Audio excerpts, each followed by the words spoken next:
नमस्कार दोस्तों, मैं डॉक्टर योगेश पटेल इस वीडियो में आपका हार्दिक स्वागत करता हूं। आज हम बात करेंगे इस समय की एक बहुत ही ज्वलंत समस्या हेयर फॉल यानी बाल झड़ने की बीमारी के बारे में। दोस्तों, बाल झड़ने की समस्या के कई कारण हो सकते हैं। आज हम बात करेंगे कुछ महत्वपूर्ण कारणों के बारे में। तो पहला कारण हो सकता है हेरिडिटी या जेनेटिक, जिसको मेडिकल टर्म में एंड्रोजेनिक एलोपेशिया भी कहा जाता है। दोस्तों, इसमें मेल और फीमेल के बाल झड़ने के जो पैटर्न होता है वो अलग अलग होता है। दोस्तों, आपने देखा होगा कि मेल का जो बाल है वो फोरहेड से सामने से एक साथ साइड साइड से झड़ने लगता है, और जो फीमेल्स में है वो बीच से, जहाँ पे फीमेल मांग निकालती हैं, वहां से झड़ना चालू होता है। दूसरा कारण हो सकता है एज। बढ़ती उम्र के साथ कई बार लोगों के बाल झड़ने की समस्या बढ़ने लगती है, लोगों को बाल झड़ने की समस्या का सामना करना पड़ता है। दोस्तों, तीसरा कारण हो सकता है हमारे शरीर में कई माइक्रोन्यूट्रिएंट्स और विटामिन की कमी के कारण, जैसे बायोटीन, जिंक, आयरन, प्रोटीन इत्यादि। दोस्तों, चौथा कारण हो सकता है स्लीपलेसनेस या स्ट्रेस। अगर आप लंबे समय से नींद न आने की समस्या का सामना कर रहे हैं तो भी आप बाल झड़ने की समस्या से परेशान हो सकते हैं। दोस्तों, अगर आप लंबे समय से किसी बीमारी से सफर कर रहे हैं तो भी बाल झड़ने की समस्या का सामना कर सकते हैं। इसमें एक महत्वपूर्ण है प्रेगनेंसी के बाद चाइल्ड बर्थ के समय महिलाओं को बाल झड़ना। दोस्तों, एक महत्वपूर्ण कारण है हेयर केयर या सो कॉल्ड हेयर ट्रीटमेंट, जिसमें हेयर कलरिंग, पर्म और दूसरे कारण भी हो सकते हैं, जिसमें केमिकल्स की यूज बहुत ज्यादा होती है। तो इन केमिकल्स के कारण जो हेयर की क्वालिटी है वो खराब होती है और बाल झड़ने की समस्या का सामना करना पड़ सकता है। दोस्तों, एक महत्वपूर्ण कारण है हार्मोनल चेंजेस, जिसमें थायराइड हार्मोन का महत्वपूर्ण योगदान है। तो थायराइड हार्मोन की इम्बैलेंस और महिलाओं में पीसीओडी के कारण भी बाल झड़ने की समस्या हो सकती है। अगला कारण हो सकता है स्कैल्प में इन्फेक्शन। अगर किसी के स्कैल्प में इन्फेक्शन है, स्किन इन्फेक्शन हो सकते हैं, तो ये भी एक कारण हो सकता है आपके बाल झड़ने का। स्कैल्प सोरियासिस भी एक महत्वपूर्ण कारण है।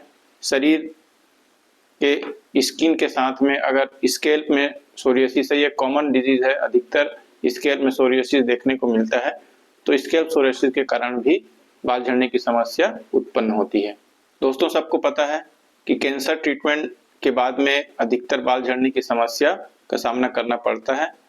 तो अगर आप कीमोथेरेपी के पहले और बाद में कूलिंग बैग्स का उपयोग करते हैं तो काफी हद तक कैंसर के कारण या कैंसर के ट्रीटमेंट के कारण जो बाल झड़ने की समस्या होती है उसको रोका जा सकता है। दोस्तों, कई ऐसे मेडिसिन हैं जिनके लंबे समय तक उपयोग करने से भी बाल झड़ने की समस्या उत्पन्न हो जाती है।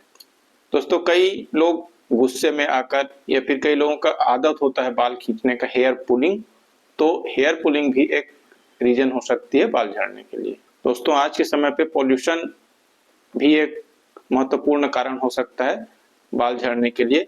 मेरा एक्सपीरियंस है कि जिनके हेयर थिन होते हैं वो उनके बाल अपेक्षाकृत जल्दी झड़ते हैं। दोस्तों, एक कंडीशन होता है स्केरिंग एलोपेशिया, अर्थात जो हेयर फॉलिकल्स रहते हैं उनमें इन्फ्लेमेशन हो जाता है और वो हेयर फॉलिकल्स को डिस्ट्रॉय कर देते हैं। तो इस तरह की जो कंडीशन होती है ये इरिवर्सिबल होती है। इसमें अगर एक बार बाल झड़ते हैं तो वापस आने की संभावना बहुत कम होती है। दोस्तों, आपने देखा होगा कि कई बार बाल एक स्पॉट में या एक लोकल एरिया में झड़ जाते हैं, वो एरिया पूरा चिकना हो जाता है। उस कंडीशन को बोलते हैं एलोपेशिया एरिएटा। ये ऑटो इम्यून होते हैं और इस कंडीशन में पुनः बाल आने की संभावना होती है। दोस्तों, हेयर फॉल के लिए होम्योपैथी में काफी असरदार दवाइयां हैं। दोस्तों, अगर आप होम्योपैथी दवाई baryta carb, lycopodium, graphites, sulphur के साथ arnica mother tincture, jaborandi mother tincture, China mother tincture और कैंथेरिस मदर टिंचर को लोकल अप्लाई करते हैं, अपने बाल के जड़ों में लगाते हैं, तो सामान्यतः बाल झड़ने की समस्या से निदान मिल सकता है। लेकिन अगर इसके बाद भी अगर बाल झड़ने की समस्या आपकी ठीक नहीं होती है तो बाल झड़ने की समस्या के कारण या बीमारी और मरीज के लक्षणों के आधार पे होम्योपैथी में अलग अलग दवाइयाँ हैं। जैसे एलोपेशिया की अलग दवाई है, लॉन्ग इलनेस के बाद में जो बाल झड़ते हैं उसके लिए अलग दवाई है, इन्फेक्शन के कारण बाल झड़ने की अलग दवाई है। तो इस तरह अलग अलग कंडीशन की दवाइयाँ हैं, लेकिन इनके उपयोग से, इनको लेने से अधिकतर जो बाल झड़ने की समस्या है लगभग ठीक हो जाती है। धन्यवाद।